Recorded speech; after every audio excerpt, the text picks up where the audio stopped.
Il a fallu trouver son marché, il a fallu trouver sa rentabilité, il a fallu comprendre le métier. On devait passer d'un monde à l'autre. Il y avait 4 mondes. Chaque monde était séparé par un sas. Et dans chaque sas, tu avais des écrans qui te donnaient la règle du jeu au fur et à mesure. Qui était un parcours accro, un parcours en hauteur, donc à 12 mètres de haut, dans le noir, avec un système de ligne de vie continue. Bienvenue sur Comment faire kiffer les gens, le podcast qui plonge au cœur du monde du divertissement et de la création d'expériences inoubliables. Pour vous inspirer, j'interviewe des artistes, entrepreneurs et créatifs derrière les événements, concepts, spectacles et lieux originaux afin de comprendre comment ils en sont arrivés là, en apprendre plus sur leur quotidien et leurs astuces pour créer des moments qui font vibrer les gens. Bonjour à tous et bienvenue dans ce 23e épisode de Comment faire kiffer les gens. J'ai l'honneur d'accueillir Bertrand Delgrange aujourd'hui sur cet épisode. Bertrand, c'est le fondateur de Cohesio, dans le concept de loisirs, action game et plein d'autres choses à l'intérieur dont il va nous parler. Ça existe depuis 2006 à Villeneuve-d'Ascq, à côté de Lille. C'était un précurseur de ces nouveaux loisirs qui se sont développés depuis des années. Il va aussi nous en parler. Aujourd'hui, c'est 5 ou 6 centres de loisirs, d'autres projets qui arrivent peut-être. Mais en tout cas, toujours drivé par l'innovation, le plaisir et la sociabilisation des lieux de kiff, comme moi j'aime le dire. Ça va Bertrand? Très heureux de t'avoir. Oui, bonjour Morgane. Très, très content, merci. Eh ben oui, parce qu'avec tous les derniers invités du podcast, j'ai l'impression que tout le monde se connaît un petit peu dans le milieu. Thibaut Paquin et d'autres personnes, enfin, on ne va pas tous les citer, même si on les aime beaucoup. Toi, tu es comment dire, comme je le disais, un précurseur de ce milieu-là. Explique-nous un petit peu qui tu es, quel âge tu as, où est-ce que tu habites et quelles sont tes activités aujourd'hui, même si on va rembobiner un peu pour revenir aux prémices de tous tes concepts. En effet, écoute, merci de m'avoir invité. En effet, le secteur du loisir, en tout cas en France, est un petit milieu où tout le monde se connaît plus ou moins. Et bon, c'est aussi quelque chose qui est assez kiffant, comme tu dis. Donc moi, je suis Bertrand Delgrange, j'ai 52 ans. Alors je suis précurseur parce que j'ai commencé très tôt, en effet, puisque j'ai créé ma première entreprise à 25 ans, qui était la première salle d'escalade en France. Après, pas le premier mur d'escalade en France, parce qu'évidemment, c'est pas moi qui ai inventé ce sport, mais j'avais créé la première salle privée avec la construction d'un bâtiment, une équipe, un clubhouse, un bar, des cours d'escalade, enfin voilà. Vraiment tel qu'on peut le retrouver un peu partout maintenant. C'était assez précurseur pour le coup à l'époque. Et à l'époque, c'était pas de la salle de bloc, parce que le bloc n'existait pas, c'était ce qu'on appelait des grandes voies, donc des salles d'escalade avec des murs 18 mètres de haut, des cordes, les moniteurs, etc. C'était passionnant. Donc voilà pour moi. Et puis ensuite, je sais pas à quel moment tu veux que je m'arrête, parce que moi, si tu me lances, je ne m'arrête plus. Oui, tu nous parles de cette salle d'escalade, mais moi, la question que j'ai, c'est comment on monte ça en 1996, c'est ça, si je dis pas de bêtises? Ouais, 97. Bonne question. En fait, moi, j'ai bossé un peu dans la grande distribution ici à Lille, puisque je suis originaire de Lille. Et Lille, comme vous le savez peut-être, c'est un peu le fief de la grande distribution, avec des entreprises comme Auchan, Decathlon, Leroy Merlin, Noroto, etc. Famille Mullier. Ma famille Mullier. Et c'est vrai que quand on est jeune, qu'on a fait un peu de commerce, il n'est pas rare de commencer à bosser dans ce genre d'entreprise, parce que c'est quand même l'endroit idéal pour trouver du boulot quand on est jeune, et une très bonne école de la vie professionnelle. Donc j'ai commencé à bosser dans ces boîtes-là, hein. J'ai travaillé un peu chez Auchan, un peu chez Decathlon, un peu chez Paul, les boulangeries Paul, qui sont également originaires de Lille. Et puis au bout d'un certain temps, assez rapidement d'ailleurs, je me suis rendu compte que c'était sympa de bosser beaucoup pour les autres, mais j'aurais bien aimé bosser beaucoup pour moi.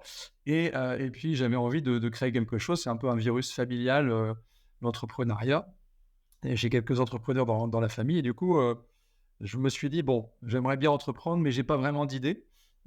Et à l'époque, donc je parle du siècle dernier, pour les plus jeunes, à l'époque, pour trouver des idées, il n'y avait pas Google, il n'y avait pas Internet, il n'y avait pas de téléphone, il n'y avait pas de ChatGPT, et donc il fallait se déplacer et il fallait aller chercher les idées sur le terrain. Et donc, je pense que je devais avoir 24 ou 25 ans, je suis parti aux États-Unis, qui était encore une terre d'innovation importante et j'ai été vraiment faire un voyage pendant 6 mois, je pense. Comme on dit, un backpackers avec mon sac à dos. Et l'objectif, c'était de me balader dans tous les États-Unis, mais plus pour trouver des idées que pour faire du tourisme. Et donc, j'ai visité des boîtes, j'ai vu différents concepts qui n'existaient pas en France à l'époque. T'es allé où? J'ai fait tout, j'ai fait vraiment tout le tour.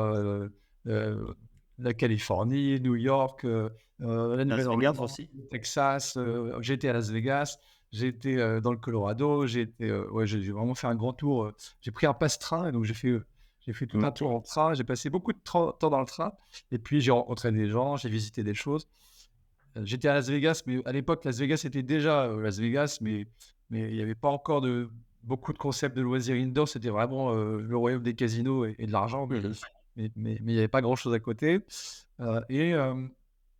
Je ne sais plus dans quelle ville, j'ai vu dans 2 ou 3 villes américaines, j'ai vu plein de concepts et je m'étais noté plein d'idées. Je me souviens sur une fiche recto verso, j'avais noté plein d'idées. Tu te souviens de ces idées ou pas? Enfin, qu'est-ce qui t'avait marqué à l'époque? Oui, alors, il y avait pas mal d'idées qui vont paraître un petit peu bizarres aujourd'hui parce que ça existe, mais à l'époque, ça n'existait pas. Par exemple, il y avait des magasins de rollerblade, donc roller en ligne, hein, en 96 ou 95, le roller en France n'était pas développé, pas sous cette forme. Et du coup, il y avait des magasins spécialisés. Donc, je me dis, tiens, ça pourrait être marrant d'ouvrir un magasin spécialisé de roller en ligne. Bon, après, les grosses boîtes comme Decathlon ont trusté tout le marché, donc c'était compliqué. Qu'est-ce que j'ai vu d'autre? J'ai vu des fast-food spécialisés dans les pâtes. Dans les pâtes. Et donc, je trouvais que c'était sympa parce que il y avait évidemment déjà des fast-food classiques, McDo et compagnie. T'étais pas que dans le loisir. Non, Tu regardais des concepts je cherchais des concepts. consumer plutôt. Enfin, Ouais, pour les particuliers, ouais. plutôt B2C, plutôt grand public, ouais. Et donc, je m'étais dit, tiens, ça pourrait être sympa d'ouvrir une chaîne de McDo avec des pâtes. Bon, finalement, ça existe. Alors, il n'y en a pas tant que ça, mais ça existe. Ça a été créé après. Ensuite, qu'est-ce que j'ai vu? À l'époque, je me souviens, quand on était étudiant, on galérait pour avoir un ordinateur portable parce que ça coûtait très cher et tout le monde n'en avait pas. En fait, c'était pas possible d'en avoir ou ça coûtait trop cher. Et du coup, je m'étais dit, tiens, je vais créer une boîte qui loue des ordinateurs portables aux étudiants. Et donc, c'était aussi une autre idée. Bon, voilà, heureusement que je ne l'ai pas fait parce que finalement, quelques années après, les prix ont été divisés par 4 ou 5 et les ordinateurs portables devenaient beaucoup plus accessibles et il y en avait partout. Mais à l'époque, c'était compliqué. Donc, quand tu devais taper un rapport de stage ou je ne sais quoi, tu galérais pour trouver un ordinateur. Qu'est-ce que j'avais d'autre? Enfin, plein d'autres idées. Voilà, il faudrait que je retrouve cette fiche où j'avais noté toutes ces idées. Et donc, parmi les idées, j'avais vu des salles d'escalade. À l'époque, un peu bordélique, un petit peu mal foutu, un peu bricolé par des passionnés, mais quand même des salles d'escalade indoor dans des villes. Donc j'en ai vu en Arizona, j'en ai vu à Los Angeles, j'en ai vu à Flagstaff, je me souviens. Alors, c'était assez marrant et donc j'en ai visité plusieurs et je me suis dit, tiens, ça c'est une idée marrante. C'est une idée qu'on n'a pas en France ou très peu et puis qu'on n'a pas du tout à Lille, puisque Lille c'est près de la Belgique, c'est le plat pays, hein, et donc il n'y a pas de montagne. Et donc quand je suis revenu en France, j'ai hésité un peu entre les différentes idées et puis je me suis dit, tiens, moi, j'aime le sport. Je trouve que l'escalade, c'est sympa. Il y a plein de valeurs très positives dans ce sport et pourquoi ne pas lancer un projet comme ça? Juste avant de venir à la création du coup de cette salle, quand tu étais aux États-Unis, tu prenais des rendez-vous avec les salles ou alors juste tu marchais en ville, tu disais tiens, ou tu prenais un peu le guide du routard de l'époque, Non, c'est ça. manière tiens, il y a ça ou ça qui existe, je vais passer, je vais voir. Exactement. À l'époque, C'était ça, ouais. c'était oui, c'est ça. Tu te balades et tu vois des choses, quoi. C'est de l'opportunisme. Il faut être curieux, il faut ouvrir les yeux. Tu vois un magasin, un concept un peu bizarre, tu rentres dedans, tu dis tiens, c'est marrant ce truc. Encore une fois, il faut s'imaginer qu'Internet n'était pas du tout développé en France et c'était vraiment le début d'Internet aux États-Unis. Donc, c'était vraiment très, très tôt. Et pour trouver des idées, il fallait se promener, quoi. Donc, oui, je me suis pas mal promené. Et c'était plutôt sympa. Ok, non, mais c'est trop cool comme histoire. Et donc tu rentres à Lille, tu hésites un peu et là tu te dis ok, on va faire la salle d'escalade.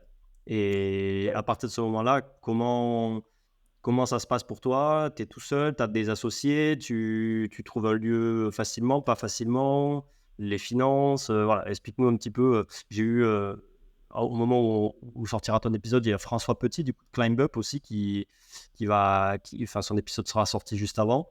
Donc voilà, on est encore sur le thème d'escalade, même si ensuite on va partir chez Coesio, donc dans l'action game et le loisir un petit peu plus divertissant, on va dire, que sportif par escalade. Mais explique-nous voilà le début de cette salle. Ouais. François Petit, que je connais très bien, qui a fait un magnifique groupe avec Climb Up. Je rentre en France, je crois que c'était en 96. Et en effet, je me dis, tiens, l'escalade, c'est sympa, ça fait partie des projets que j'aimerais développer. Et je me lance, mais je n'avais pas d'argent et j'avais besoin de travailler le temps de monter le projet. Donc, je réussis à trouver un boulot chez Decathlon. Donc, merci Decathlon, parce qu'ils m'ont recruté en sachant que j'allais me barrer après, puisque je leur ai dit dès le départ, je vais créer une boîte, donc je ne vais pas rester longtemps. Et j'ai réussi à être embauché dans le rayon escalade, enfin, ce qu'on appelait à l'époque randonnée ou matériel randonnée escalade, dans le grand magasin Decathlon Campus à Villeneuve-d'Ascq, qui est un peu le siège du groupe. Et donc, c'était super parce que ça m'a permis à la fois d'avoir un salaire. J'étais vendeur à l'époque, donc on m'a proposé un métier de vendeur dans ce magasin. Et en plus de rencontrer mes premiers futurs clients, puisque c'était le rayon matériel randonnée, escalade, montagne. Donc, c'était passionnant. Il faut savoir que les premiers clients de l'escalade, c'était d'abord des grimpeurs. C'était des gens qui étaient passionnés, c'était des gens qui étaient dans des associations ou des clubs ou des fédérations ou des compétiteurs. Donc, il y avait évidemment ce sport existait déjà en club, mais n'avait pas été vraiment développé de façon privée dans des salles grand public, qui d'ailleurs s'adressent aujourd'hui. Je pense que 90% des gens qui vont dans une salle d'escalade n'ont jamais mis les pieds sur une falaise ou dans la montagne. Et donc, c'est devenu très différent. Mais à l'époque où j'ai lancé ça, c'était vraiment le début. Et d'ailleurs, on m'avait dit, tout le monde me disait à l'époque, mais Bertrand, tu es fou. Lancer une salle d'escalade dans une région, dans une ville, donc c'était à côté de Lille, où il n'y a pas de montagne. Bon, voilà, c'est un peu débile, quoi. Qu'est-ce que tu vas où seront tes clients, quoi? T'as pas de clients parce qu'il n'y a pas de montagne, donc il n'y a pas de grimpeurs. Et c'est vrai que, bon, on peut imaginer ça, mais on a vu ensuite que l'escalade s'est développée pour des gens qui n'étaient pas des grimpeurs, parce que c'était un sport vraiment complet et sympa. Et moi, c'est ce que j'ai vu dans ce sport, et c'est pour ça que je l'ai lancé. Bien évidemment qu'il fallait aller chercher une autre clientèle que les purs grimpeurs qui sont en effet pas très nombreux à Lille. Et donc, tu as pris le risque tout seul là-dessus ou qui t'a suivi? Parce que justement, comme tu dis, il y a des gens qui te prenaient pour un fou. Moi, c'était pareil, hein, ma première boîte, une école de pilotage vintage sur un circuit à Clermont-Ferrand de jeunes de 20 ans. Les mecs, ils te disent, voilà, vous êtes complètement barjot, mais on a prouvé qu'avec l'effort, ça pouvait marcher. Toi, du coup, qui t'accompagne dans cette aventure? En effet, Morgane, pour créer une boîte, il faut être un peu inconscient et en même temps, évidemment, avoir un plan relativement clair qui rassure les financiers. Mais le côté inconscient fait partie du projet parce que si on réfléchissait à tout ce qui peut mal tourner, on ne ferait rien. Donc ça, je crois, Tu fais rien du tout après. c'est quand même une caractéristique de l'entrepreneur.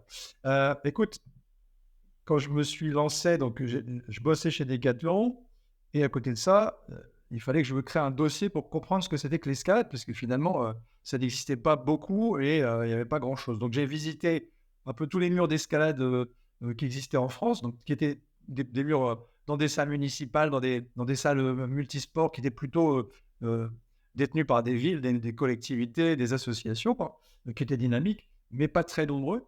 Et ça m'a permis déjà de voir comment c'était fabriqué, quels étaient les fabricants du marché. Encore une fois, à l'époque, si tu voulais des informations sur un produit, il ne suffisait pas d'aller de taper sur Google matériel d'escalade, il n'y avait rien. Donc, il fallait envoyer un email. Il y avait quand même des mails. C'était assez long, mais on arrivait à envoyer des mails. Il fallait envoyer un mail à un fabricant qui t'envoyait un catalogue papier à l'époque, parce que ça ne passait pas par mail. Les catalogues, c'était trop lourd. Et du coup, il fallait attendre 8, 10, 15 jours pour avoir la réponse. Et donc, je me souviens, les premières recherches, c'était ça, quoi. Tu cherches à comprendre le marché, qui sont les acteurs, qui sont les fabricants, qui sont les clients, les clubs. Donc voilà, petite ou grosse étude de marché, mais que j'ai fait à titre personnel, puisque je n'avais pas évidemment de moyens autres. Et j'étais seul, donc je ne me suis pas associé, j'ai créé le projet seul. Mais heureusement, j'ai rencontré évidemment des gens en faisant ces études. Et souvent, les belles aventures entrepreneuriales, c'est d'abord des belles rencontres. Et j'ai rencontré notamment mon premier collaborateur salarié que j'ai embauché ensuite, très rapidement, donc avant l'ouverture, qui était le moniteur d'escalade, breveté d'État, puisqu'à l'époque, tu ne pouvais pas exploiter, et encore maintenant d'ailleurs, tu ne peux pas exploiter une salle d'escalade sans avoir des gens qui sont diplômés pour encadrer évidemment ce sport qui est considéré comme un sport à risque. Alors, moins maintenant avec les salles de bloc, parce que c'est quand même, on va dire, beaucoup moins risqué, puisqu'il n'y a pas de hauteur, il n'y a pas de corde, il n'y a pas de technique très complexe pour s'assurer ou pour s'encorder. Mais à l'époque, ça restait un sport qui nécessitait évidemment une formation préalable, un accompagnement, des cours, un moniteur. Et ça, évidemment, je ne l'avais pas parce que je ne venais pas de ce milieu-là et je n'avais pas fait d'études d'escalade. Donc voilà, donc j'ai rencontré à l'époque Patrice, donc Patrice Thievenard. Donc s'il écoute ce podcast, on se voit encore. C'est quelqu'un avec qui j'ai toujours beaucoup échangé. Et donc voilà, dès le départ, il a suivi le projet, il est rentré dedans à fond et donc c'était une belle aventure humaine également. Et pour le financement, là-dessus? Alors le financement, Voilà. Tu mets des fonds pour toi-même, tu as un investisseur ou plusieurs? Voilà, exactement. Bonne question. Donc, pareil, pas possible de faire du crowdfunding, ça n'existait pas parce que je pense que ça aurait bien marché à l'époque de lancer un crowdfunding pour la première salle d'escalade en France, mais ça n'existait pas. Donc, évidemment, au début, tu as un peu de ce qu'on appelle de la love money. Donc, j'ai été voir à droite à gauche dans la famille.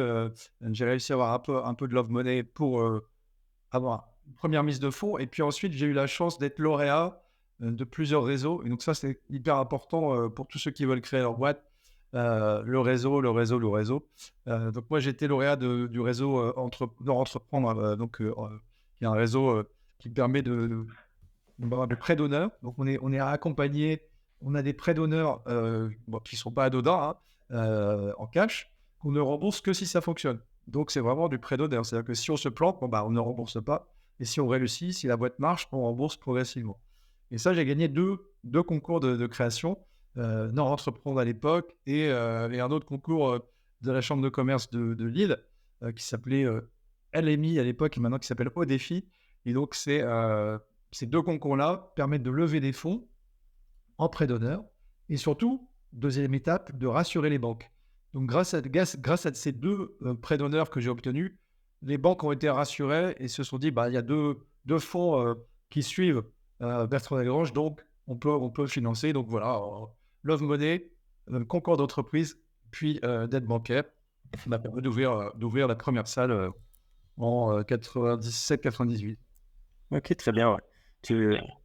Moi, je connais Christophe Deboff du réseau Entreprendre Nord, ça te parle peut-être? Il était le président pendant... Mais ils sont très nombreux. Alors, à l'époque, le réseau d'Entreprendre était déjà évidemment existant. Il y avait déjà plusieurs années d'existence, mais il n'y avait pas encore un gros réseau sur toute la France. Ça, c'est arrivé un peu après. Et donc, je ne connais pas tout le monde parce que c'est devenu un très, très gros réseau. C'est ça, ouais. C'était juste pour dire que j'abonde dans ton sens sur l'accompagnement qui est proposé en France par plusieurs de ces structures-là pour justement structurer ton financement, les fonds propres, etc. Enfin, on a quand même de la chance. Après, c'est sélectif, certes, mais justement pour le bien. Et ça reste une étape primordiale dans toute création de société, notamment aussi dans l'innovation. Quand tu veux créer de l'emploi et créer quelque chose de nouveau, ça rassure les banques et les partenaires d'avoir ce genre de soutien. Ouais, puis excuse-moi, ça casse aussi la solitude du créateur, parce qu'au début, quand tu crées ta boîte, surtout quand tu es seul, pas évident. Donc, ce type de réseau comme Nord Entreprendre ou d'autres apporte de l'argent, mais pas que, évidemment. Il apporte aussi un accompagnement. Et je me souviens, on a des réunions très régulières, tous les mois, avec notre promotion. Et d'autres moments, on a un accompagnateur professionnel qui est souvent un chef d'entreprise ou un ancien chef d'entreprise qui accompagne. Enfin, c'est vraiment top au niveau de l'accompagnement. Et ça permet d'éviter de faire des erreurs, ou en tout cas de ne pas être seul face aux défis de la création d'entreprise. Ça, je suis complètement d'accord pour l'avoir vécu. Après, on était associés, donc c'est un peu différent, mais tu peux vite, et si tu écoutes des podcasts autour de l'entrepreneuriat, on a toujours cette problématique-là qui vient. Justement, toi, tu développes du coup tout ça pendant presque 10 ans. On va être obligé de faire un peu fast-forward sur la salle d'escalade. Donc, j'imagine, et de ce que j'en ai lu, tu arrives à trouver une rentabilité assez rapidement pour en tout cas t'autofinancer et continuer le développement. Explique-nous un petit peu peut-être les étapes marquantes de ce développement et qu'est-ce qui t'amène à Cohesio, du coup, quasi 10 ans après. Oui, oui, alors en fait, paradoxalement, j'ai pas beaucoup développé parce que la salle d'escalade que j'ai ouverte, c'était vraiment les prémices du marché. Il a fallu, il a fallu trouver son marché, il a fallu trouver sa rentabilité, il a fallu comprendre le métier. Et donc, c'était vraiment le début. Et donc, les premières années, moi je dis souvent, au début, j'étais artisan. Hein, donc, j'avais vraiment une petite entreprise avec quelques salariés. Je bossais énormément. Et je faisais un peu tout, hein, donc les courses, le ménage, la comptabilité et j'accueillais mes clients le soir. Donc ça, c'est vraiment un métier passionnant mais extrêmement prenant. Et comme j'étais 100% actionnaire de ma boîte, j'avais pas de cash pour développer. Donc en effet, c'était rentable, mais c'était pas non plus une cash machine et ça a pris du temps avant de pouvoir développer. Donc on a créé une deuxième salle en face qui était pour le coup une salle de bloc quelques années après l'ouverture. Mais étonnamment, à l'époque, le bloc n'a pas fonctionné. Alors que maintenant, c'est vraiment ce qui cartonne, les salles de bloc. Il y en a partout, avec différentes marques.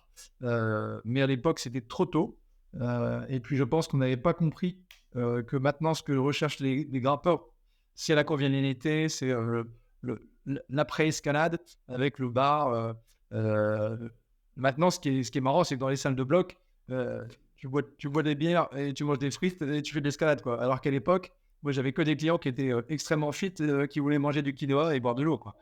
C'était très, très différent. Et donc, il n'y avait pas cette convivialité autour du sport. Ça, c'est arrivé après. Donc, je pense qu'on n'a pas, on était trop tôt sur le marché, on n'a pas saisi ce changement.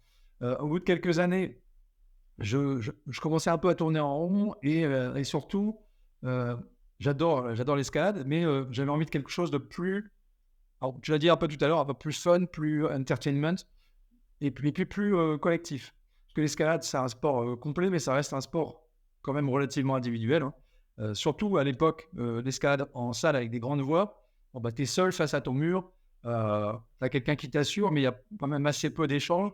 C'est un peu différent les salles de bloc où il y a beaucoup plus de discussions parce on est beaucoup plus proche.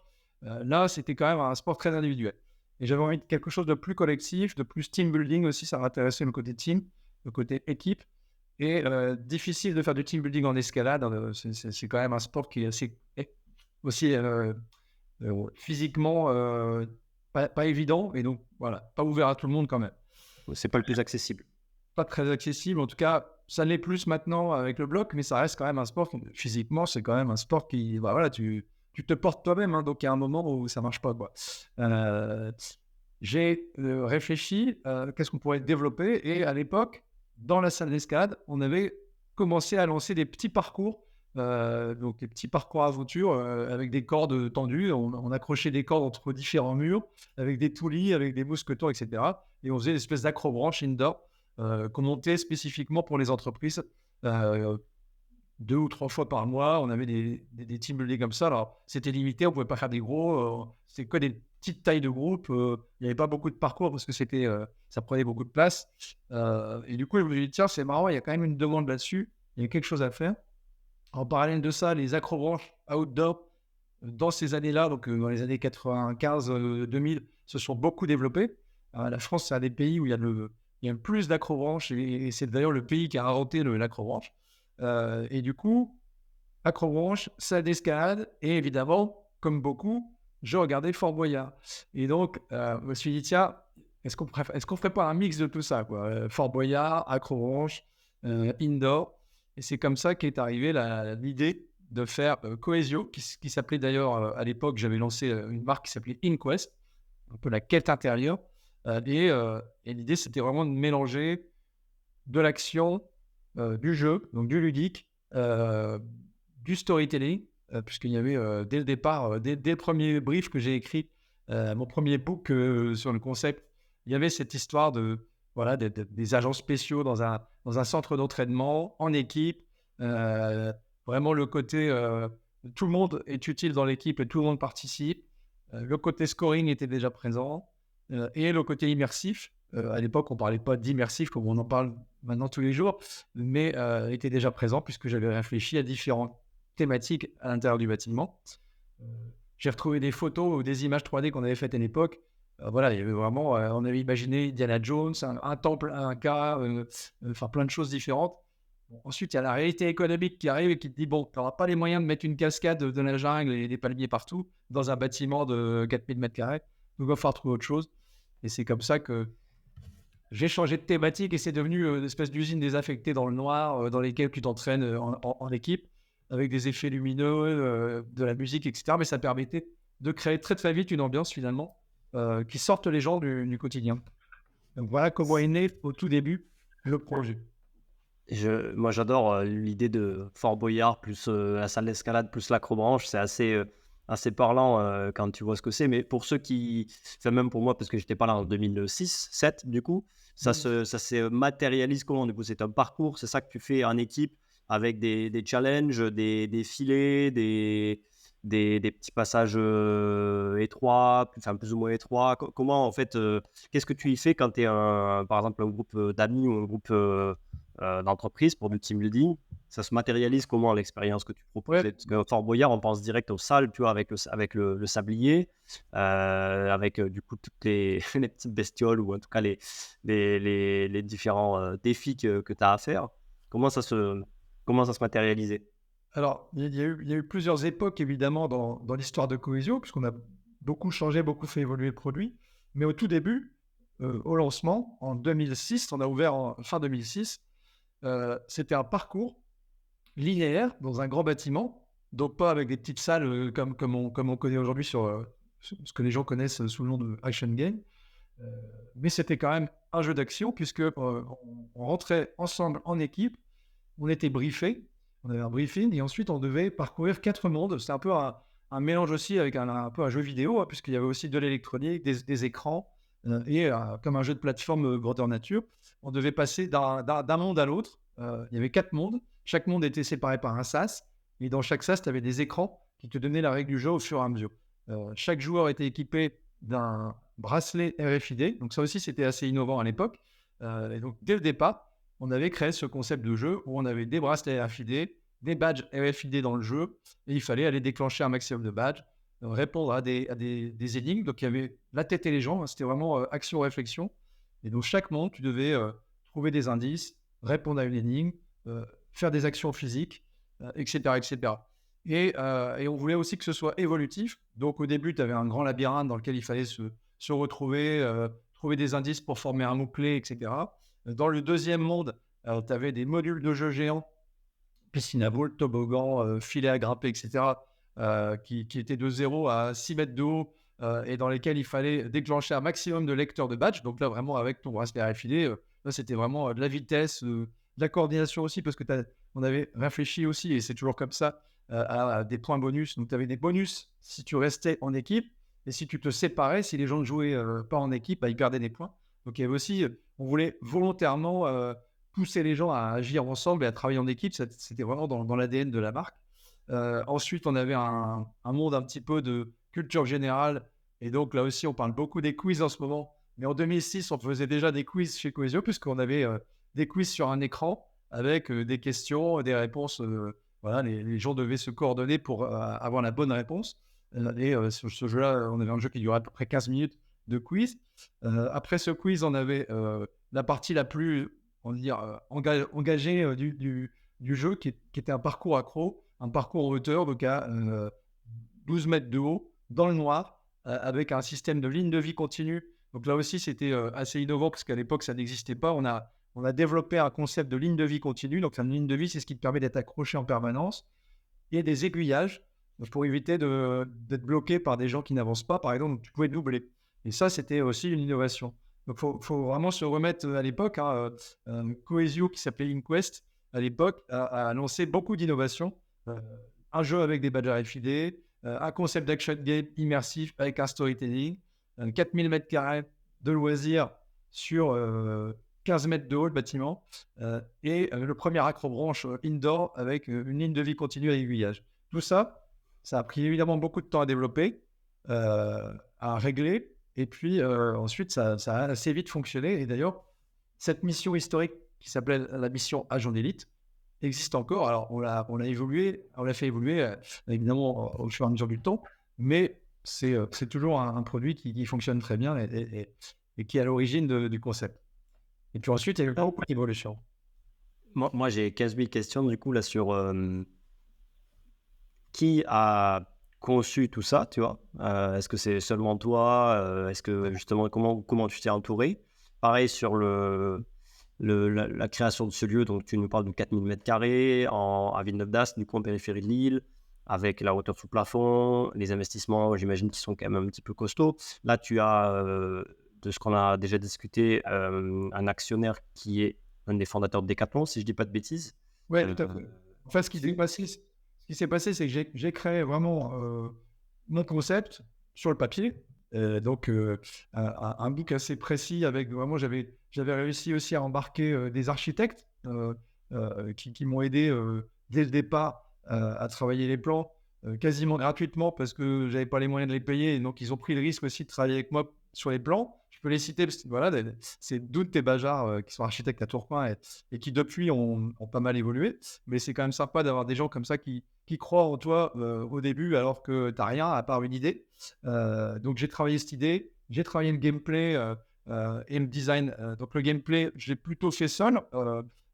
C'est une idée que, voilà, c'est des idées qui se sont additionnées les unes aux autres pour à la fin réussir à créer un concept. Mais au début, tu as plein d'idées, tu les mets sur un papier, tu brainstormes avec toi-même, et puis ensuite tu en parles à des potes, tu en parles à droite à gauche, tu essaies d'avoir quelques retours. Et évidemment, j'ai quelques amis qui m'ont donné quelques conseils ou qui m'ont dit tiens, ça manque, ou ça a l'air un peu foireux, il ne faut pas faire ça. Voilà. Tu affines ton projet. Ensuite, il faut travailler sur le modèle économique, évidemment, qui n'est pas simple, parce que là, pour le coup, encore une fois, je te parle d'une époque où il n'y avait pas d'action game, pas d'escape game, pas de réalité virtuelle, pas de trampoline park. Enfin, voilà, on est vraiment sur une époque où le monde du loisir indoor était quand même assez limité en France.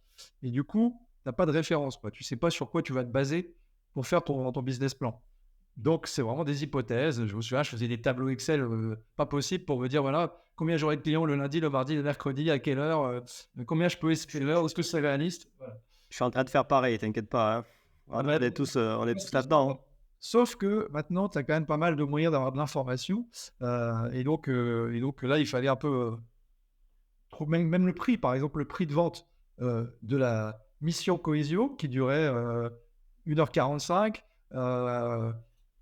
Combien le vendre à l'époque, tu n'avais pas d'escape game, donc tu ne savais pas sur quoi te baser. Donc moi, je me souviens, je m'étais dit, tiens, on va vendre ça à peu près 2 places de cinéma, quoi. Le prix de 2 places de ciné. La place de ciné, à l'époque, devait coûter aux alentours de 10 €. Et je pense que la mission qui durait 1h45 à 2h, on la vendait 20 € à l'époque. Évidemment, ça a évolué avec le temps et l'inflation. Mais voilà, pour te dire que je partais vraiment sur l'inconnu absolu.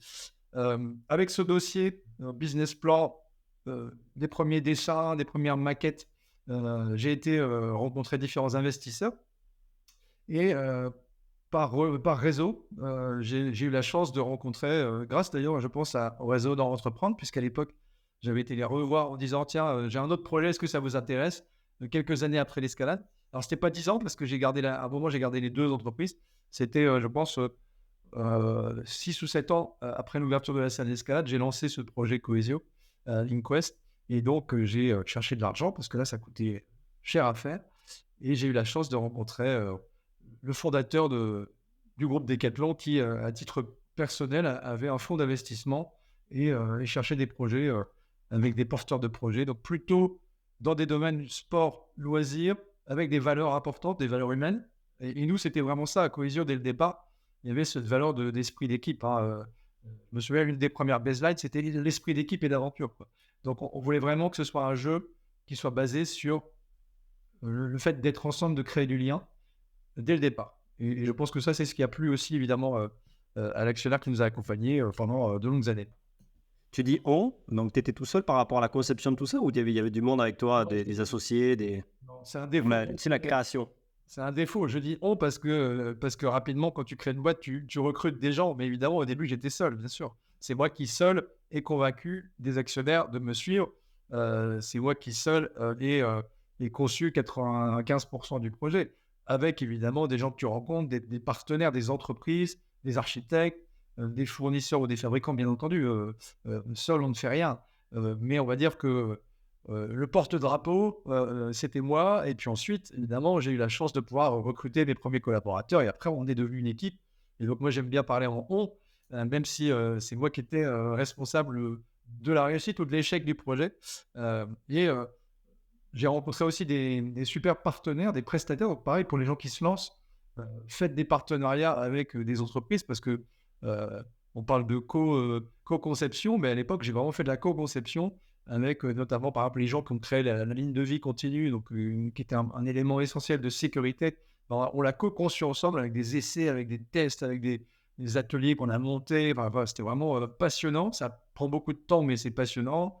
On a co-conçu les parcours en hauteur avec une entreprise qui, à l'époque, était vraiment spécialisée dans les parcours accrobranche, qui ne faisaient que de l'outdoor, et on les a amenés à l'indoor. Voilà, on a fait beaucoup de choses comme ça qui ont permis de faire émerger ce premier action game XXL en France. Trop bien. Moi, j'ai la question de ces partenariats, ça veut dire quoi pour toi? C'est-à-dire que c'est de l'échange de bons procédés, tu payes quand même, parce qu'il y a un sujet trésorerie quand même, mais à ça, de dire les Ouais. investissements que tu peux faire ou pas pour développer ce qui n'existe pas, c'est toujours un peu le risque de créer l'inconnu pour les partenaires financiers classiques. Donc, ça se matérialisait comment ces partenariats? Alors, bon, déjà, moi, j'avais la chance d'avoir déjà créé une première boîte. Donc, j'avais déjà la salle d'escalade Oui. qui s'appelait WhatsApp à l'époque et qui était rentable et qui existait depuis quelques années. Donc, les gens avaient déjà vu que je pouvais faire un projet, que c'était sérieux, que ça tenait la route. Et donc, ça m'a aidé évidemment à convaincre. C'est plus facile de convaincre quand c'est la deuxième société quand c'est ta première, évidemment. Euh, Ensuite, quand je parle de partenariat, c'est plutôt des partenariats de principe. On n'avait pas signé de deal particulier, mais on avait essayé d'engager des gens avec nous, des fabricants, des fournisseurs, des architectes, etc. Plutôt sur le côté, si ça marche, on continuera à bosser ensemble. Tu vois, donc c'est assez basique, mais ça marche finalement. D'ailleurs, la plupart des gens qui ont fait le premier Cohesio, ils ont fait le deuxième, le troisième, le quatrième, le cinquième. Ils ont participé à tous les parcs ensuite. Et donc, ça a permis... En fait, voilà, moi, je crois beaucoup à... j'ai beaucoup de déontologie et je crois beaucoup aux engagements moraux aussi. Tu n'es pas obligé toujours de signer des contrats Et pour oui. t'engager. Alors, des fois, ça merde, des fois, tu n'y arrives pas, des fois, tu es déçu et donc tu es obligé de changer de partenaire. Mais globalement, énormément de personnes, d'entreprises avec qui on a bossé pour le premier parc InQuest en 2005, au moment de la conception, et en 2006 pour l'ouverture, sont restés et ils sont encore fournisseurs ou partenaires aujourd'hui, donc 18 ans après. Donc ça, c'est une belle preuve de constance et de fidélité. Ok, j'adore aussi ce point de vue-là. Enfin, moi, je trouve que c'est fédérateur d'aller chercher les bonnes personnes avec qui s'associer, qui ont aussi un esprit d'entreprendre au final. Enfin, s'associer pas spécialement au niveau du capital, mais au niveau de la construction de projets, parce que c'est comme ça que tu fais bouger les lignes. Si on rentre un peu dans le détail du coup de l'expérience, de ce que tu fais vivre du coup à tes clients depuis 2007, on pourra parler après du développement du groupe avec les autres ouvertures, mais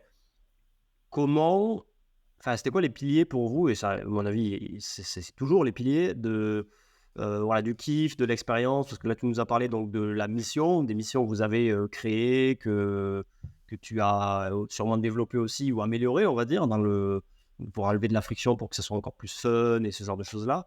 À côté, tu as une partie restauration, tu as d'autres services. Comment tu as imaginé l'expérience globale de visiteur chez Cohesio? Qu'est-ce qui en fait le succès? Oui, bien sûr. Alors, ça a beaucoup évolué, hein. Donc, Cohesio a commencé vraiment en monoproduit, mono-activité avec une mission qui s'appelait la mission Agent d'élite on va dire un petit bar très simple, snacking. Et puis, au cours du temps, on a évidemment beaucoup fait évoluer. Et là, je dis on parce que c'est vraiment un travail d'équipe, à la fois sur la partie concept, sur la partie exploitation, amélioration de l'expérience client, etc. On a beaucoup fait évoluer le produit. Et maintenant, 18 ans après, on a une douzaine de produits loisirs, d'expériences loisirs différentes dans chaque parc Cohesio. Donc, c'est quand même évidemment une grosse évolution. La chance qu'on avait, c'est que les bâtiments étaient très grands, peut-être trop grands pour un seul produit, mais suffisamment grands pour développer d'autres possibilités. Et c'est ça qui était finalement une belle opportunité, c'est qu'au fil du temps, on a pu rajouter du contenu sans avoir besoin d'agrandir les bâtiments. plutôt en réaménageant les choses. Et donc aujourd'hui, c'est vrai qu'on a rajouté plusieurs missions différentes qui durent entre 1h45, 1 heure. On a rajouté des produits de ce qu'on appelle de social entertainment, donc karaoké, quiz, shuffleboard, fléchettes. Tout ça, ça existe chez Cohesio maintenant. On a rajouté aussi des produits de réalité virtuelle avec un concept qu'on a lancé en 2019 qui s'appelait Ice Cube Protocol et qui était assez innovant aussi à l'époque, avec vraiment un sol vibrant, des effets de chaleur, des ventilateurs, tout ça en free roaming avec des backpacks sur 100 mètres carrés. Enfin, on a créé pas mal de choses comme ça. Là, il y a encore de la création puisqu'on va sortir assez prochainement un tout nouveau concept d'action game sur le thème de la fête foraine. Donc, vous allez voir, c'est assez fou. Ça va se passer à Lyon et puis ce sera développé ensuite. Donc voilà, le produit n'a cessé d'évoluer en fait. Et donc l'expérience client que tu peux vivre chez Cohesio n'est plus la même du tout aujourd'hui qu'il y a 10 ans. Et elle a évolué. Par contre, la promesse est restée la même. Esprit d'équipe, tous ensemble, pas de fighting, pas d'armes, toujours positif, et qu'il n'y a pas ce côté compétition, fighting, il n'y a pas d'armes. On a toujours voulu éviter ça pour justement continuer à être cohérent, à développer la cohésion qui est un peu l'ADN de la marque. Donc voilà ce qui a évolué. Donc l'expérience d'un joueur ou d'un client de chez Cohesio est très variée en fait, parce que tu peux venir pour faire 1h45 d'action game où là tu vas rentrer dans un univers avec de l'immersif, avec une histoire, des actions à réaliser, etc. dans différents décors. Mais tu peux aussi venir pour faire un quiz musical, un karaoké et passer un bon moment au bar. Et on a évidemment développé aussi tous les services autour du jeu, c'est-à-dire des salles de réunion, des salles de séminaire pour pouvoir faire des réunions d'équipe, de la restauration, un bar très convivial. On a même des parcs, des terrains de pétanque à l'extérieur, etc., etc. Donc c'est vraiment devenu un lieu de vie très convivial. Il y a plein de gens qui viennent aussi juste boire des verres, discuter, prendre l'apéro, faire des after-work dans nos différents parcs. Donc c'est vraiment, il y a plein d'occasions de venue. Et ça a beaucoup évolué évidemment au fil du temps. On est vraiment devenu un complexe multi-activités, alors qu'à l'époque, on était le premier complexe de loisirs indoor innovant, on va dire, basé sur l'action et le jeu. Là, du coup, tu prends une stratégie d'être en périphérie de Lille, grande ville. Comment tu anticipes la suite? Parce que j'imagine, donc, comme tu dis, à Lille, vous rajoutez des briques petit à petit. Ensuite, il y a un autre parc ou plusieurs parcs qui arrivent. À quelle époque ça vient? Et stratégie toujours là, d'être en périphérie de grande ville, que ce soit sur Lyon, Cergy, vers Carré-Sénart, si je ne dis pas de bêtises aussi. Voilà, explique-nous Bruxelles. Voilà, il y a 6 parcs aujourd'hui, si je dis pas de bêtises. Il y a 5 parcs, ouais. 5, pardon. C'est exactement ça. En fait, au début, donc, on lance le premier à côté de Lille, à Villeneuve-d'Ascq. D'une part, parce que moi, je suis lillois, donc forcément, je voulais faire le premier à côté de chez moi, c'est quand même plus simple. Et puis, nos actionnaires aussi étaient basés à Lille. Pourquoi Villeneuve-d'Ascq? Parce que là aussi, on avait la chance d'avoir des terrains disponibles à côté de Decathlon à Villeneuve-d'Ascq. Et donc, c'était plus facile pour nous de le faire là, mais on avait trouvé d'autres emplacements possibles. En périphérie urbaine, oui, parce que c'est des gros bâtiments avec beaucoup de mètres carrés, beaucoup de hauteur, du volume, du parking, etc. Et ça, c'est très compliqué, évidemment, à trouver en centre-ville. C'est quasi impossible. Et encore une fois, à l'époque, le loisir était beaucoup moins développé qu'aujourd'hui. Et donc, les promoteurs immobiliers n'étaient pas forcément friands à proposer beaucoup de terrain pour du loisir, ou alors avec des loyers pas possibles. Et donc, c'est vrai que le choix d'implantation n'était pas énorme. Mais la cible, c'était quand même d'être en périphérie des grosses villes. Et donc, c'était assez simple. Ce n'est pas une stratégie extrêmement poussée. Je me suis dit quelles sont les 4 ou 5 plus grosses villes en France, tout simplement, et comment je peux trouver des terrains autour de ces villes-là.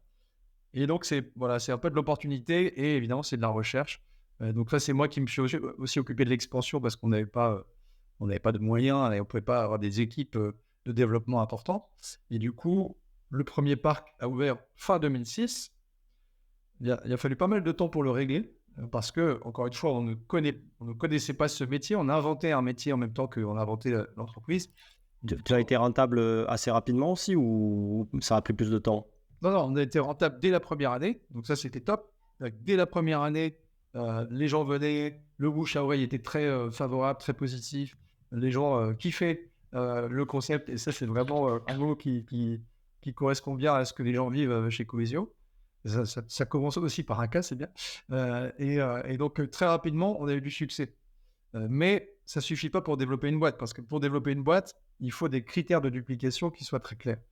Et ceux qui n'écrivent pas leurs critères de duplication peuvent se planter assez vite. Et je ne vais pas en citer, mais il y a quelques exemples de concepts qui se sont dupliqués et qui se sont plantés parce que ça nécessite du temps, ça nécessite de bien comprendre ton modèle économique et de bien définir quels sont les critères de succès ou d'échec. Et donc ça m'a pris du temps. J'avais la chance d'avoir des actionnaires qui étaient évidemment très expérimentés puisqu'ils avaient créé Decathlon. Et donc, ils m'ont aussi beaucoup orienté sur ce qu'il faut faire ou ne pas faire quand tu dupliques. Ils m'ont parfois aussi un peu freiné, peut-être pour de bonnes raisons, parce que parfois on veut aller très vite. Et quand tu as un actionnaire qui dit attends un petit peu, tu vas trop vite, vérifie tel point, tel point, tel point, bon, bah, tu peux vite perdre 6 mois ou 1 an là-dessus. Donc c'est vrai qu'entre le premier parc et le deuxième parc, il s'est passé pas mal de temps, puisqu'on a ouvert le deuxième en 2013. Et donc, tu vois, la durée de réglage a été longue. C'était aussi compliqué à l'époque de trouver des terrains. Il fallait déposer un permis. Il fallait construire un bâtiment. Tout ça, ça prend énormément de temps. Et donc, c'est ce qui explique que entre le premier et le deuxième, on a mis beaucoup de temps. Mais ensuite, on a accéléré. Puisqu'ensuite, on a ouvert en 2016. On a ouvert 2 parcs la même année. Donc, ouais, accélération. Et puis ensuite, on a ouvert en 2019 à Lyon. Et puis ensuite, il y a eu le Covid qui nous a bloqués en 2020. Donc évidemment, ça a mis un petit coup d'arrêt au développement. Puis là, ça va reprendre. Nous, on pourra en parler tout à l'heure. Voilà, donc le choix des sites s'est fait par opportunisme autour des grosses villes. Lyon, région parisienne, Lille, Bruxelles ensuite. Et puis évidemment, Paris, l'idéal pour moi aurait été d'être le plus proche possible de Paris, voire dans Paris. Mais à l'époque, c'était impossible d'imaginer signer un bâtiment de 4000 m2 intramuros à Paris, c'était impossible. Maintenant, ça l'est peut-être plus, et d'ailleurs, il y a des concepts qui sortent, comme Nikito ou d'autres, parce que leur chance, c'est aussi que le retail s'est cassé la gueule, et qu'il y a plein de gros retailers qui avaient pris des gros stocks avec beaucoup de mètres carrés, qui n'arrivent plus à trouver leurs clients, et du coup, les promoteurs se retrouvent avec des mètres carrés vides. Et dans ce cas-là, c'est plus facile d'aller chercher les gens du loisir, qui payent des loyers moins chers, mais qui apportent aussi du flux, de l'attractivité, du commerce de jour et nuit, etc. Mais à l'époque, c'était pas encore ça. Voilà, il n'y avait pas encore cette bulle du retail qui est maintenant une très bonne opportunité pour les gens qui développent le loisir. Bah, justement, ça fait une très belle transition par rapport à tout ça. Tu nous as expliqué un peu le développement de Cohesio au final avec la dynamique de ton groupe qui va peut-être s'étendre, on va en parler juste après. Toi qui es dans le loisir, donc avec les salles d'escalade depuis, on va dire maintenant 27 ans, quelque chose comme ça. 25, 26, ouais, tout à fait. Voilà, donc la moitié de ta vie là-dedans, donc c'est énorme. Comment voilà, tu l'as vu évoluer, comment tu le vois évoluer surtout ces dernières années aussi, avec peut-être de plus en plus de technologies qui rentrent dans certains concepts, et à l'inverse d'autres qui font le choix de ne pas avoir cette partie-là. J'en parlais avec d'autres invités comme Vincent Philippe sur les places fortes du loisir, ou en tout cas de l'innovation dans les loisirs comme Londres par exemple, qui amène beaucoup de concepts urbains, indoor, New York on va dire, qui sont peut-être voués à exploser dans les prochaines années. C'est quoi pour toi la tendance, le futur du loisir, qu'est-ce qui va faire la différence demain, voilà, ta vision sur toute cette partie-là. Alors, vaste sujet, puisqu'évidemment, ça évolue tout le temps, et ça évolue d'ailleurs extrêmement rapidement depuis assez peu de temps. Parce que pendant très longtemps, il ne se passait pas grand-chose. Même nous, au début, j'allais dire, chez Cohesio, on était assez tranquille parce qu'il n'y avait pas beaucoup de concurrents sur le marché. Et les premières années, on n'avait pas été beaucoup sollicité par des concurrents. Puis ensuite, comme tu l'as vécu, comme tout le monde, est arrivé le boom de l'escape game avec les tout premiers escape games qui sont arrivés. Et puis ensuite, ça s'est développé énormément. La France, d'ailleurs, a été assez vite précurseur, parce qu'on parle beaucoup de Londres, etc. Mais on était quand même les premiers à faire des accrobranches, on en a parlé tout à l'heure. On était quand même un pays qui était extrêmement dynamique sur les escape games. Et puis ensuite, c'est vrai que depuis quelques temps, la grosse tendance qu'on voit arriver et qui se développe beaucoup, c'est c'est vraiment le côté convivial, social entertainment, c'est-à-dire le loisir mélangé avec de la restauration, avec du bar, avec un côté, voilà. Finalement, on cherche un prétexte pour aller boire des coups avec des potes, hein, c'est un peu ça. Et les Anglais sont des rois pour aller boire des verres après le boulot. Et je pense qu'en effet, ils ont créé beaucoup de concepts assez fun autour des fléchettes, autour du shuffleboard. Il y a même des concepts où tu tires à la carabine en indoor façon ball trap. Il y a plein de choses qui se sont développées à Londres depuis quelques années. Et donc, c'est évidemment un endroit hyper sympa pour aller voir ce qui se passe parce qu'ils ont une capacité à innover et finalement à tester des trucs assez fous. Alors, il y en a aussi qui se sont plantés, hein, ils n'ont pas tous réussi. Mais globalement, il y a des choses hyper intéressantes. Évidemment, tout le loisir immersif, donc tout ce qui fait rêver les gens, ce qui les fait sortir de leur monde quotidien pour rentrer dans un autre univers, avec ou sans acteurs, avec ou sans effets spéciaux, etc. Ça, c'est évidemment des tendances de marché et c'est des choses qui se développent beaucoup. C'est pas nouveau, hein, parce qu'il y avait déjà des concepts, mais qui étaient des concepts très spécifiques, très limités. On a parlé de New York avec Sleep No More ou des choses comme ça, mais évidemment, aujourd'hui, il y a beaucoup de choses qui se sont développées, de différentes tailles, dans différents lieux. Et donc, voilà, l'action game est évidemment une grosse tendance de marché, puisque je pense que les escape games, bon, voilà, ont eu leur heure de gloire, et il y en a encore plein qui cartonnent et qui sont très bien, et beaucoup de collègues que je connais développent des escape games et sont toujours en succès, et bravo. D'ailleurs, ceux qui restent sur le marché, c'est les meilleurs, les mieux placés physiquement et les mieux placés, on va dire, en termes de concept. Il y en a beaucoup aussi qui ont fermé, qui étaient un peu cheap, qui ont été faits par des gens qui n'avaient pas forcément la vocation et qui ont fait ça un peu par opportunité. Mais il y a aussi toute une partie de la population qui a peut-être moins envie de réfléchir, moins envie de résoudre des énigmes complexes et qui a plus envie de s'éclater, d'avoir du fun immédiat. Et c'est vrai que l'action game, pour le coup, répond à ce besoin de, voilà, je rentre dans un univers qui est idéalement immersif et avec de l'action, avec des potes, avec de la famille, avec mon entreprise. Et je vis vraiment 1 heure et demie, 2 heures d'action très originale, très fun, direct. Et ça, je pense que c'est vraiment une tendance de marché. Il y a pas pour toi une corrélation entre, moi je me pose la question sur l'essor énorme des médias sociaux, donc et puis le Covid, l'enfermement, on va dire que ça peut créer de l'isolement, avec justement le besoin de reconnexion, mais peut-être pas par comme tu le dis très bien, le simple lieu type bar, le prétexte en fait d'avoir quelque chose à faire, sans être amélioratif ou péjoratif, mais en tout cas voilà, d'avoir du shuffle, de l'action game, oui, à Londres, ils ont des petits box que tu loues là pour aller faire du foot, tu sais, pour tirer dans une cible un peu mouvante, etc., mettre des lucarnes, ce genre de trucs. Enfin, en tout cas, voilà, le prétexte d'avoir quelque chose à faire. En fait, l'essor du loisir n'est-il pas corrélé à un énorme besoin de sociabilisation ces jours-ci?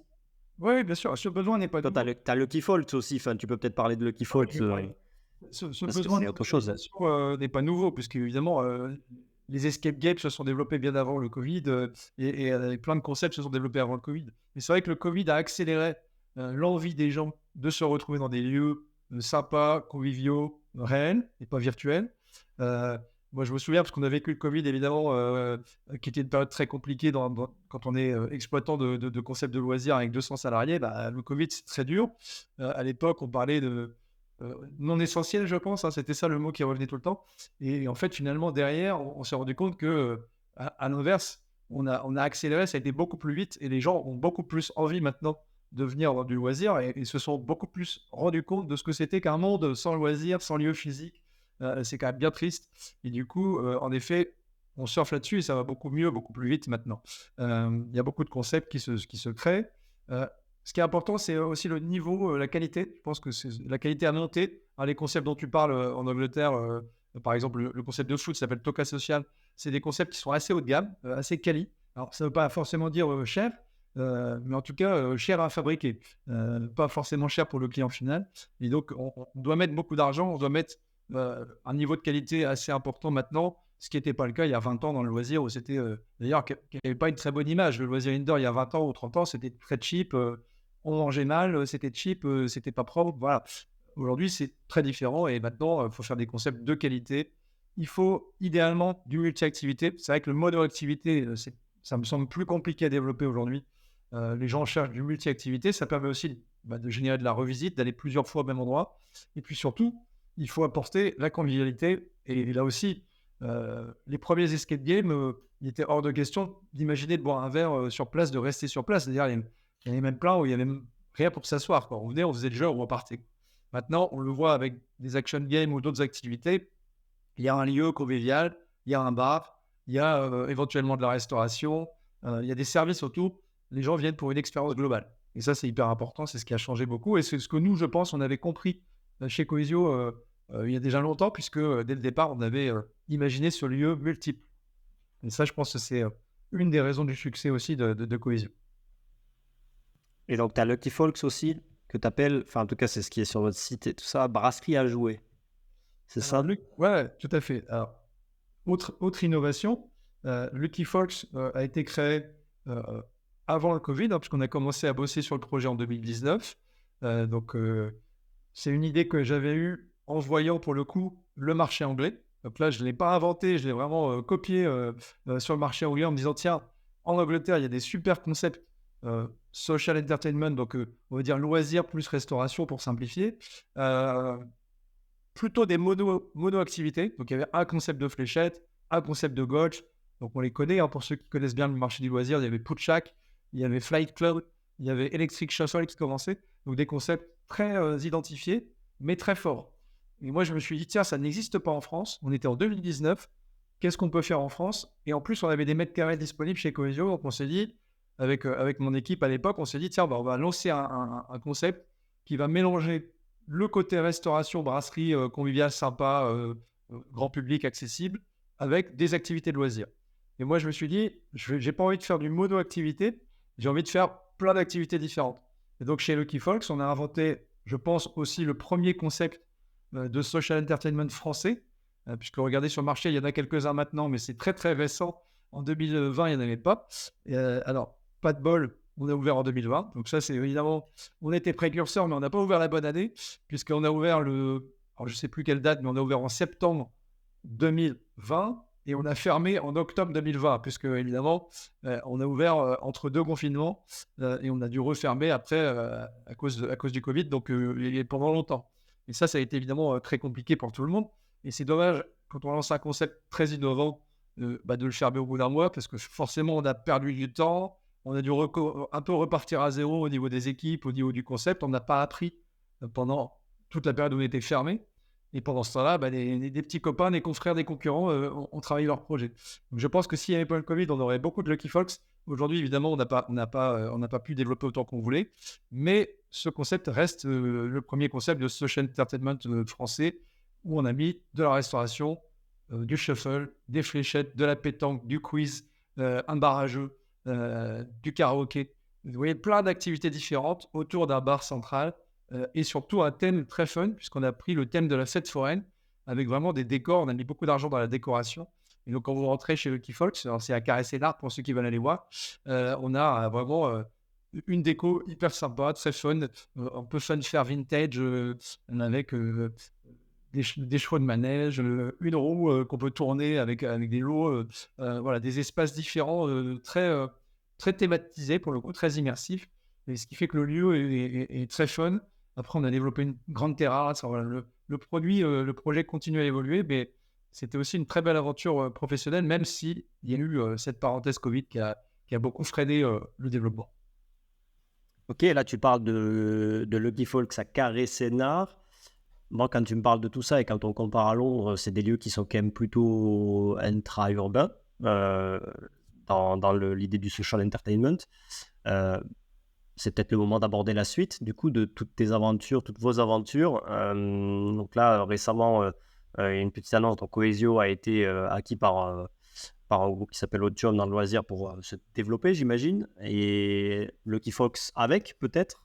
Quels sont les projets pour la suite? Déjà, bravo pour tout ce développement et cette, entre guillemets, consécration d'entrepreneur, parce que c'est pas tout le monde qui peut se targuer de revendre une société, en tout cas, qu'il a développée pendant autant d'années.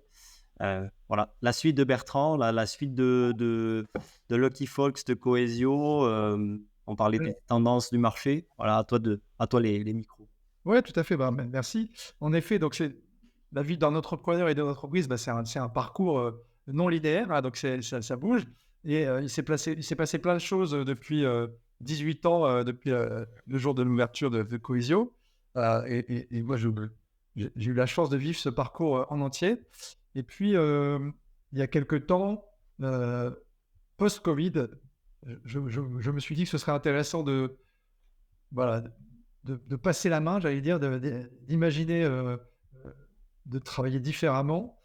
Mais je voulais que l'entreprise soit entre bonnes mains et surtout puisse continuer à se développer avec une super équipe que j'avais recrutée. Et donc, on a officialisé en effet la vente de Cohesio à Otium Leisure. Donc, Otium Leisure qui est un fonds d'investissement, mais pas que, qui est aussi un fonds qui accompagne et qui développe des concepts et qui développe des entreprises dans le marché du loisir avec des belles réussites, pas que en France d'ailleurs, puisqu'ils ont pas mal de sites aux États-Unis, en Belgique, ils ont des projets un peu partout, je pense. Je ne peux pas parler à leur place, évidemment. Et puis d'ailleurs, ils ont développé Fort Boyard aussi dans le style action game.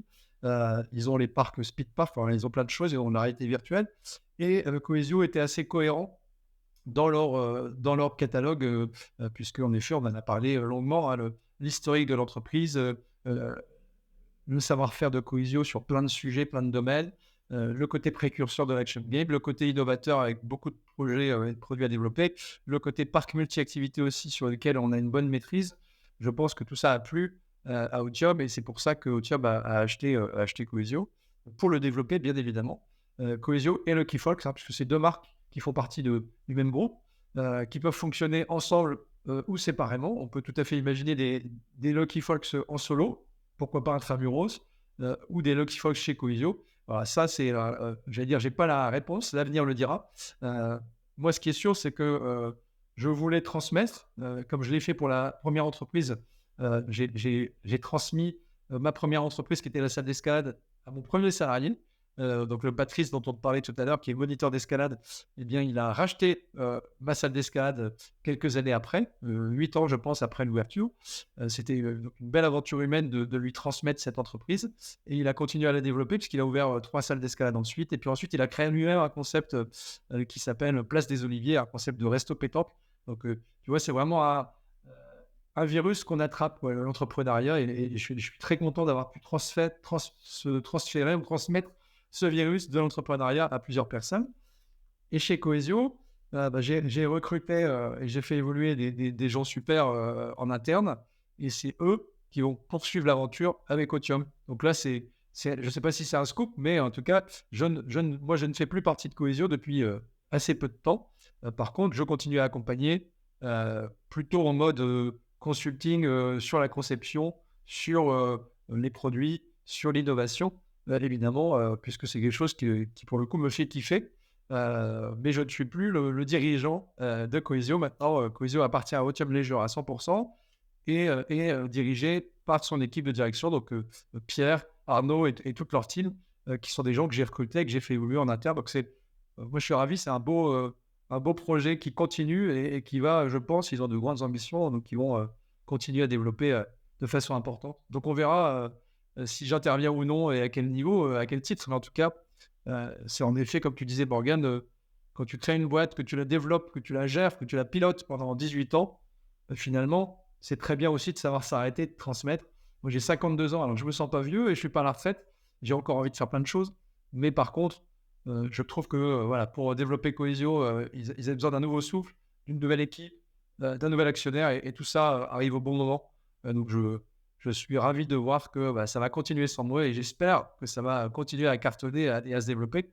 Et puis s'ils ont besoin de moi, ils m'appelleront pour inventer des jeux et des concepts de temps en temps, puisque c'est quelque chose que j'aime faire. Voilà, je ne sais pas si j'aurai encore le feu sacré pour inventer l'avenir du loisir, parce que je ne suis pas tout seul, hein. Il y a plein de monde formidable, et tu en as cité quelques-uns tout à l'heure, qui ont plein d'idées géniales. Mais pourquoi pas créer un collectif ou faire partie d'un collectif, continuer à travailler sur qu'est-ce qui fait kiffer les gens et comment continuer à faire kiffer les gens. C'est quelque chose qui me plairait évidemment, avec des valeurs et du sens, parce que c'est quand même des caractéristiques qui sont importantes chez Cohesio et pour moi, c'est créer des choses qui ont du sens et des valeurs et qui soient durables. Ma première entreprise, je l'ai gardée 10 ans et elle existe encore, hein, puisque la salle d'escalade a été revendue à François Petit, donc Climb Up, quelques années après. Et Coesio, 18 ans, et continue à se développer. Donc, je suis assez fier de ce parcours puisque j'ai eu la chance de ne pas fermer des boîtes, mais plutôt de les développer, de les ouvrir et de les rendre. Donc, on verra quelle sera la troisième. Je ne sais pas encore. Ouais, c'est ce que j'allais dire.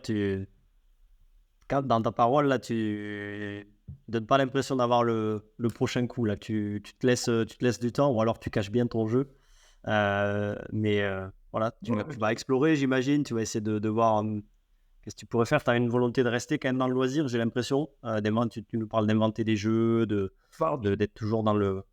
T'as raison, Morgane, j'ai pas encore le prochain coup parce que la session à Otium s'est faite il y a très peu de temps. Je suis encore là. C'est totalement normal, hein, j'imagine. Il n'y a pas de problème. Hein. Et puis encore une fois, bon, c'est une opportunité qui a fait que je suis sorti à ce moment-là. Je n'avais pas travaillé depuis des années. C'est une opportunité et je me suis dit, bon, allez, c'est peut-être le bon moment. Place aux jeunes. Et moi, j'ai fait beaucoup de choses chez Coesio et c'est peut-être important que je fasse autre chose maintenant. Par contre, j'ai pas l'idée, mais j'ai plein d'envie.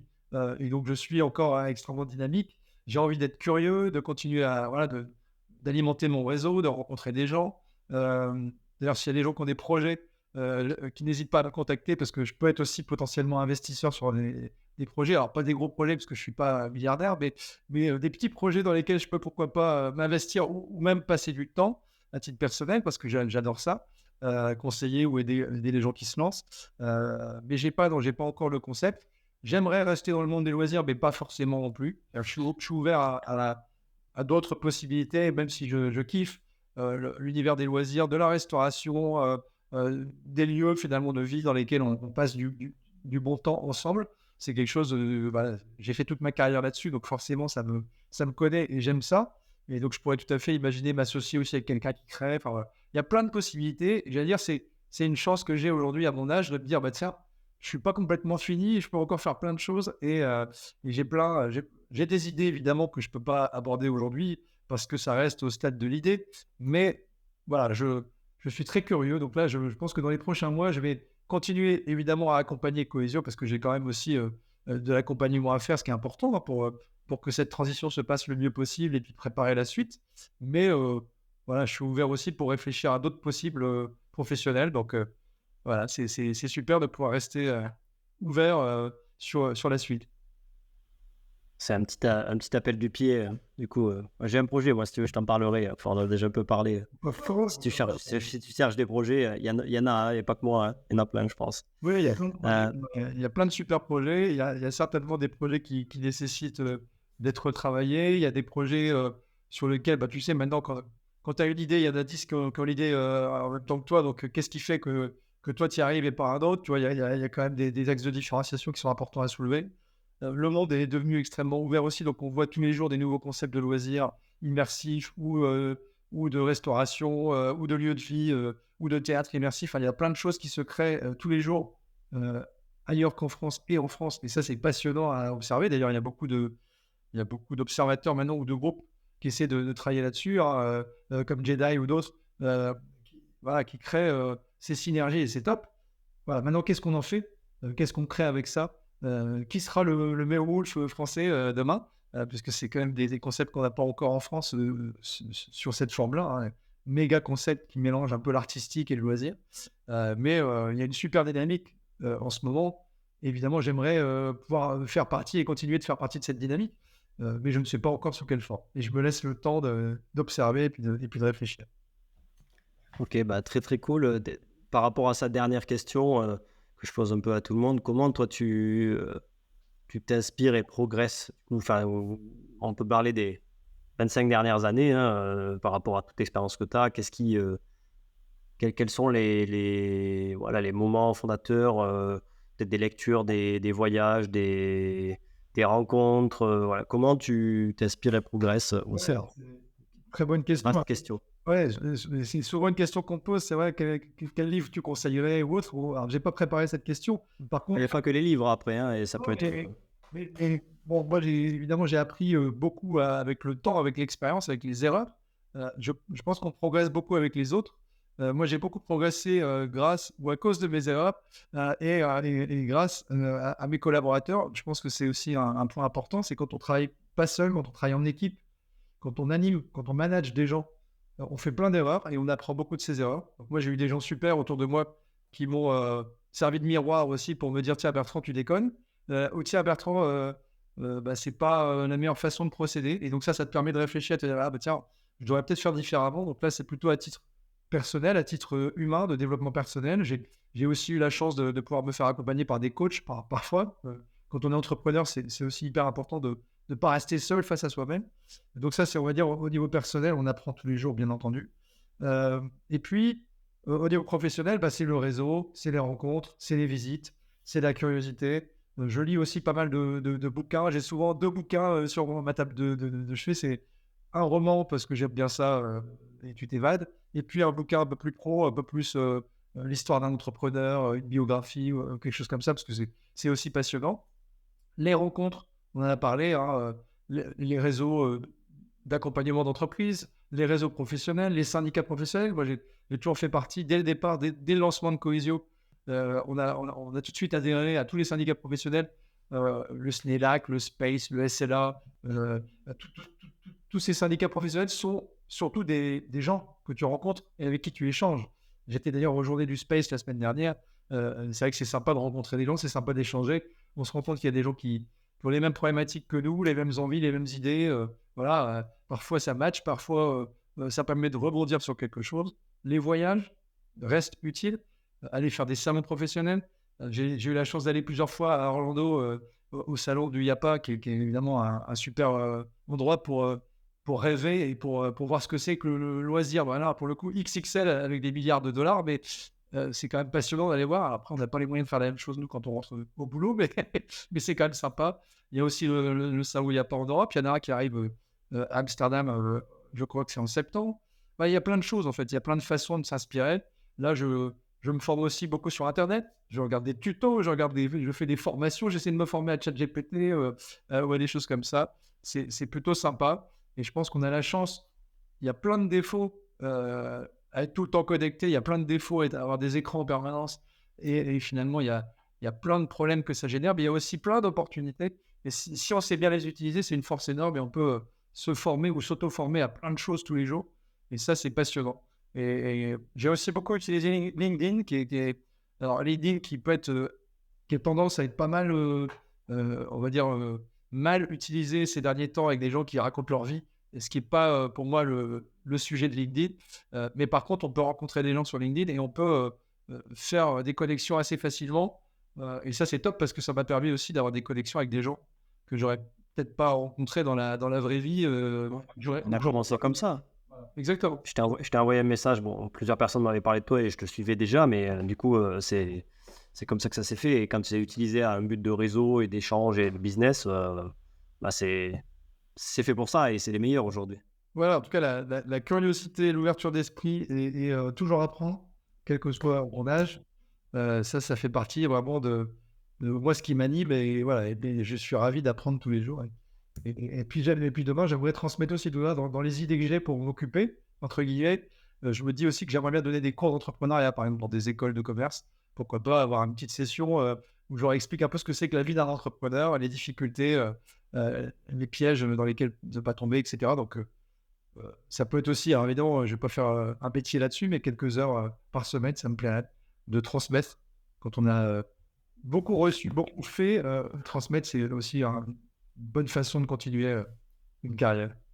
Je suis totalement d'accord. Moi, je le fais déjà un petit peu à mon humble niveau pour des jeunes étudiants entrepreneurs, tu vois, qui veulent monter leur start-up ou leur boîte innovante. Et c'est toujours un plaisir, tu vois, d'être avec eux qui créent, qui essayent en tout cas et qui veulent pas trop faire d'erreurs.